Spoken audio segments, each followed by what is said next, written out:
Je m'appelle Amine et je suis issu de l'immigration. Mon histoire commence bien avant ma naissance, dans les années 60, lorsque mes parents ont quitté le Maroc pour venir s'installer en Belgique. À cette époque, le gouvernement belge recrutait des travailleurs étrangers pour combler le manque de main-d'œuvre dans les industries lourdes et les grands chantiers. Mes parents faisaient partie de cette vague d'immigrés maghrébines qui espéraient trouver une vie meilleure et plus stable en Europe.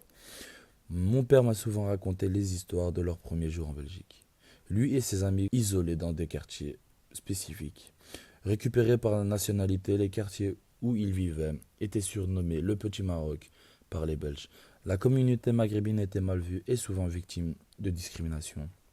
Le regard méfiant, les insultes discrètes et parfois même les violences faisaient partie de leur quotidien. Récemment, une nouvelle vague d'immigrés est arrivée en Belgique, cette fois-ci provenance de la Syrie. Cette famille fuit la guerre et les destructions et cherche un refuge et un espoir, comme mes parents autrefois. J'ai entendu parler mon père de ces nouveaux venus avec une froideur surprenante. Il dit qu'il y a trop d'étrangers en Belgique. Je l'entends dire des propos que je ne pensais jamais entendre de sortir de sa bouche. Il parle de la surpopulation, de la perte d'identité nationale. Mon père est devenu raciste. C'est une réalité difficile à accepter. Comment une personne qui a tant souffert peut-elle devenir à son tour un vecteur de haine et de préjugés?